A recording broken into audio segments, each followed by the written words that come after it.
everybody. My name is Heather Arnold. I'm here representing Streetsense on behalf of our Vibrant Streets process. This is James McCandless, my twin brother. We're from St. Louis.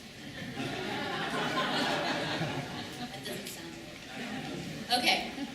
We actually come from a company called Streetsence in Bethesda, Maryland. Unlike everybody else who's talked today, we are a completely private company that is for profit, that got linked in with the DC's Office of Planning, who convinced us to do a whole bunch of free work for them. And we decided that there was so much original work there that we needed to roll it out for consumption by other people. So we're not a nonprofit. The Vibrant Streets Initiative is not a 501c3. So the idea of it is that we're giving you all this information, and if you one day need assistance with any of your retail needs, we cover it. So with that in mind, I'm going to tell you a little bit more. This isn't working. You can totally just take over if you'd like. About me and James. James and I work together as directors at Streetsense. And I am the director of market analysis and research, and James is the director of retail. And in those capacities, we work together. Today, I will be providing play-by-play, and James will be doing color commentary. And we know nothing about anything other than retail. So if you want to talk to us about affordable housing, you might as well be talking to us about cricket. If you have a question about retail, though, we're your people. And that's why the DC Office of Planning came to us in the first place. One of the things that we want to start off talking to you about today is that when we started this research process into the Vibrant Streets initiative, the Office of Planning came to us and said, we have all these communities that need to have an assessment of what's happening in their commercial corridors. And we don't have enough money to do small area plans for all of them, but they still need help. And every time we do a section plan or do some kind of a land use initiative in these communities, the first thing they want to know is how to turn around their retail, because they don't feel it represents them, it's not serving their needs, or it's a nuisance in some way that's not working well with the surrounding residential community. And so we need you to creatively market all of these neighborhoods for us, because we just know that there's a retailer out there who would be dying to go into these neighborhoods if they just knew the story that we had to tell them. And James and I got this RFP and we laughed, because we come from a very practical place. I was going to try to use no keys in the presentation, where we understand what retailers need and want. James has represented tenants from, as he'll tell you, Miami to Honolulu, because he loves to throw in the Honolulu part. And we know that retailers just don't go, oh, I think I'll open a store on U Street today. That there's a lot of thought behind it. And if there isn't a lot of thought behind it, then they're not working from a sound business plan. So we took the Vibrant Streets Initiative as a chance to start educating the general populace about how retail thinks and operates in a way that communities could take that information and be more empowered by the process of it. So kind of with that kick off, I'm going to turn it over to James. I'd like to start by talking about some common myths that we come across as we do our work around the country. One of the first major myths is that retail can go anywhere. This is in fact not true, and I think everybody in this room understands why, but many folks that we've come across think, well, if I build this or I force a developer to put retail on the ground floor, that I'm somehow going to create a vibrant destination within that group, and that is not in fact the case. It's critical to understand who your retailer segment is and what the demand is, and drive your retail orientation towards that. So retail cannot go anywhere. In fact, there's many failures out there. There's, on the far right is a project down in Blacksburg, Virginia, near Virginia Tech, where it's 80% vacant. It looks beautiful. Another myth is that retail can be somehow legislated, mandated, or otherwise determined by an overlay district or something else. We support those efforts, but we found them to not be very relevant to creating a vibrant destination. In fact, you can often skew the mix one way or another. Sometimes it says, we don't want any national brands. In fact, creating a great mix of national brands and local brands creates a destination retail street. So getting that correct and getting that balance correct is very critical. And then following David Nelson's presentation earlier, placemaking is really not about the trees and the benches. A lot of folks will tell you that that's what they focus on, but that's not what it's about. It's really about market, who's your customer, the demand levels within your market. Doing a market analysis is critical. I think David had a great slide on kind of the bottom up. And at the end, the last step is putting the benches and trees onto the street. And I think we talk about demand. Some people think that they understand these first two, resident and workforce. That's really where a lot of folks spend their time. And we found that there's a number of other factors that affect demand. And that if you're really trying to dig into who's my customer and really understand the segments that are important in your market, UPenn, we're doing some work with UPenn right now. Student-based demand is critical. Students are only there for 9 months. They tend to 70% of their budget is spent food and beverage. So orienting your retail towards that mix is critical in that specific submarket. The things focusing on those is very critical. And that it's okay. You can push me on. You're the time manager. This is kind of a slide that we did for the DC Office of Planning. They love this. I think it simplifies the way that retailers make decisions. They do not, in fact, walk in and just, this looks like a great location, I think I'm going to just open it. Most sophisticated retailers have a process. And they start most of the time with, is the population right? Then they may move down, what's the average household income? And then, kind of down the competitive environment is critical. And then, is there an appropriate space for me? So moving down, and what you see here is that in the second case, there was high factor that canceled that market. It was just too competitive in that market, and retail decided to go elsewhere.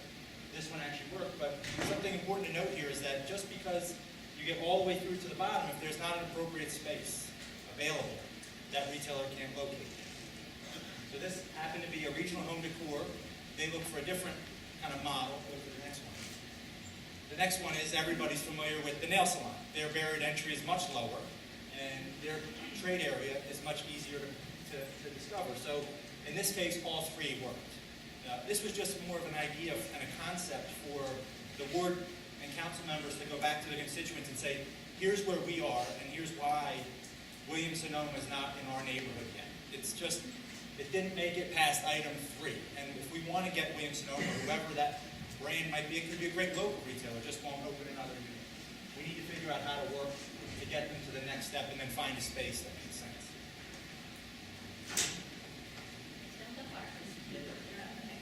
So in 2009, the Office of Planning came out with this RFP where they were asking for a firm to come up with some kind of a metrics assessment that they could use to figure out what streets in the district had the best opportunity to become a vibrant street location. And furthermore, to give them a toolkit that the neighborhoods could use in order to improve their lot. And we thought that was a ridiculous task, and we couldn't even define a vibrant street to begin with, but we still applied for the RFP, and by some miracle won. And through the process of beginning the work, we originally thought that like 50% of it was just going to be compiling research from various sources. James and I, in about 2 weeks, figured out that we were going to be creating most of it from scratch, which is really why a big part of our reason why we're here today is that keeping it in our files doesn't really benefit anyone, and we're kind of turning it inside out to see how many different communities we can help with the work that we've uncovered. So that's what we're doing here, in case you were wondering. So we looked at 2 different types of retail streets. The first was small-scale shopping streets, which was in the previous slide, and then we looked at destination shopping streets, with the idea being that you had to apply a different set of metrics to each one. They were just 2 different, and in DC we have both. Not in equal numbers, but just as importantly, we had these small streets as well as destination street environments. And what we did was we started measuring them, and we measured them for everything we could conceivably think of. And some of them were actual measurements, where we figured out what the average sidewalk width was among them. We measured the distance between trees and light poles. We looked at the residential population within a 1.5 mile. We looked at the median household income. We compared it to the average household income. Then we looked at the things that are a little bit more subjective, like is it located in a business improvement district? Do they have emergency association? And James's personal favorite, do they have underground power lines? There was a point which we started getting punchy and started just throwing anything we could think of against the wall. And by the end of the day, we had spreadsheets that covered our entire office for each one of these districts. Some of the things that we found that we thought were really interesting findings, just a very brief summary of a very big document, was that 100% of them had some kind of active unifying management strategy. structure that provided a sense of organization to the neighborhood that not only got all the retailers kind of outside of their store and thinking about the street environment, but also gave people like City Hall, government staff, the neighborhood a central point of contact to communicate to the retailers with. Can you go back? That's okay. And then some other things that were really important, and this is especially where James and I came from. We thought that their question was so ridiculous because we said, well, we know the answer to this. Retail is population, and it's workforce population, and it's income. That's all there is to it. That's going to determine whether or not you have a viable retail location. And when we started this research, what we found over and over and over again was that that was not the end-all, be-all of the discussion, and that there was so much more to it than that. And that's where we started to get kind of educated ourselves as we were going through this process. Okay, keep going. We came up with the toolkit. So we took all of those measurements and we boiled them down. We did a statistical regression that said these 8 things are critical to being, to having set the plate or the place for great, vibrant retail to happen. Not only are there 8 of them, but they start to rank order themselves. And so we created this toolkit approach. I will talk to you about all of these after the presentation, if you would like to.